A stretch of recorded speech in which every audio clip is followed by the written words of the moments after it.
We would now like to start for Minister Hayashi's regular press conference. Minister Hayashi, please. From my part, I would like to make an initial comment. Today, on the 9th, the Cabinet approved the Development Cooperation Charter. We have been discussing the new charter since the September of last year based on the proposals by the expert panel and discussions at various regions in Japan, and also based on public comments. So we listened to the views of the people broadly. Based on that, we have been discussing and studying the new charter. Today, international community is at the turning point of history in facing a complex crisis. Against this backdrop, it is important that the international community overcome differences of values and cooperate furthermore. At the same time, building peaceful, stable, and prosperous international society based on the free and open international order directly benefits Japan's national security. Therefore, for that reason as well, the role to be played by development cooperation is increasing today. Also, development cooperation based on transparent and fair rules is increasingly required. Therefore, cooperation with diverse actors, including private companies, and also effort to mobilize new funds is increasingly important. In order to address such a situation, with the national security strategy adopted in December last year taken into account, we indicated in the charter that our future direction that we are going to take for the development cooperation. Under this new charter, we would like to use development cooperation more effectively and more strategically. We would like to expand ODA in diverse forms to strengthen our diplomatic efforts. Please raise a hand if you have a question. Please come to the nearest microphone. Please identify yourself and your affiliation. Yomiuri Shimbun, Asahi Shimbun.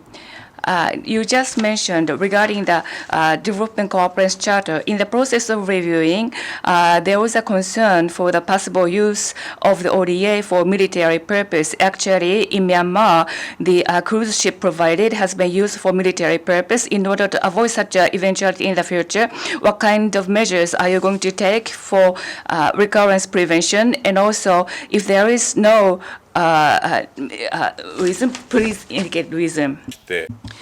In reviewing the charter, the so-called non-military principle to avoid use for military purpose and promote international dispute is also being maintained in the new charter. Before introducing this, we will confirm with the counterparty country the maintenance of a non-military principle and conduct ex-post monitoring and thoroughly confirm the situation of other country to further secure appropriate use. Next question, please.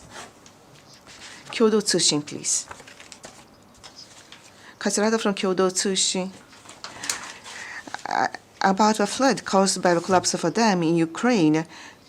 What is the situation of the damages that the Japanese government has identified so far, and what are the future prospects?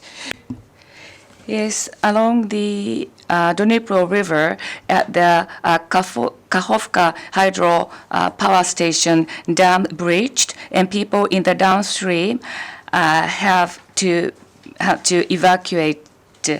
And we are now confirming the status of damage. According to the United Nations, at least 16,000 people lost their houses, and also the drinking water supply to several thousands people is being threatened. The impact of this dam breach, we would like to express our concern about that, and also we would like to express our sympathy and solidarity for the people of Ukraine. Due to Russia's aggression, Ukrainian people are suffering in various parts, and also civilian infrastructure, including power station, are being damaged. That is not justified, and we strongly condemn that. And also, UNSC meeting held on 7th, Japan and other European countries and the US said that without Russia's aggression like this kind of situation had never occurred. Therefore, we are urging Russia to stop aggression and withdraw from Ukraine. Once again, we made that call very strongly. We are going to continue to work with the international community closely, including G7 members. So we are now coordinating for the emergency humanitarian crisis for the people suffering from the flood this time. Pan Orient News Azahari-san. Thank you. Hello, Azhari, Pan Orient News, Arab News Japan. The recent unprecedented Chinese and Russian air and sea drills near Japan, along with the new agreement on cooperation between the US and South Korea on nuclear arms, and the recent missile launches by North Korea, plus the escalation war in Ukraine and the tragedies, as you mentioned, about the dam broken. All these showed an increasing arms race in East Asia, with the military escalation leading the way, and which illustrates a potential nuclear war or something similar around the corner. Is there any chance for Japan to initiate a diplomatic approach in East Asia to ease the tension and avoid such seemingly imminent war? Thank you. はい、我が国 Japan believes we have been contributing to the peace and stability of the region by promoting strategically approaches to realize free and open Indo-Pacific in cooperation with our allies and the like-minded countries. And in the national security strategy, it's clearly stated that we will strengthen deterrence and expand and build a multi-layer network with the allies and like-minded countries, since we face the most complicated security environment post-war. And on top of that, Asia plays an important role centered on ASEAN as a forum for regional cooperation. There are multi-layered regional cooperation frameworks like the East Asia Leaders Meeting, ASEAN Regional Forum, and the expanded ASEAN Defense Ministers Meeting. We will continue to cooperate with such frameworks and further strengthen cooperation to realize FOIP. And in the Indo-Pacific region, we intend to maintain a free and open international order based on the rule of law. Next question, please, from NHK. Iwasawa from NHK. About the launch of a satellite by North Korea. North Korea, the day after tomorrow, 11th, was the day to notice the launch of the satellite and said it will launch swiftly the second time. What do you view about the recent movement of North Korea and about strengthening Japan's unique sanctions to North Korea and measures against loopholes? On the 31st of last month, DPRK launched a missile using ballistic missile technology. Inclusive of that, a series of DPRK's action threatening peace and security of Japan and region and international community. It is not tolerated at all. Such a launch, even if it is said to be a satellite, the UNSC resolutions is prohibiting DPRK to use ballistic missile technology. Therefore, it is a clear violation of resolutions. Going forward, DPRK may launch what they call satellite, and further provocation can be possible. So based on that, including Japan's independent measures, I would like to refrain from making our measures without prejudgment. But we are going to coordinate with the US and Korea, and in order to raise the effectiveness of the UNSC-related resolutions, we are going to make a thorough implementation. Sankei. Sankei Okada is my name. I have a question regarding Alps treated water by TEPCO. And at the end of May, ROK dispatched a mission to the Alps treatment facility. And also, Prime Minister of Korea made a positive comment. They were quite satisfied. Regarding the Alps treated water discharge, Korea has been objecting this idea. Do you think that Japan was able to gain understanding about Korea? And also, what is the view regarding the uptake by the Pacific Island countries?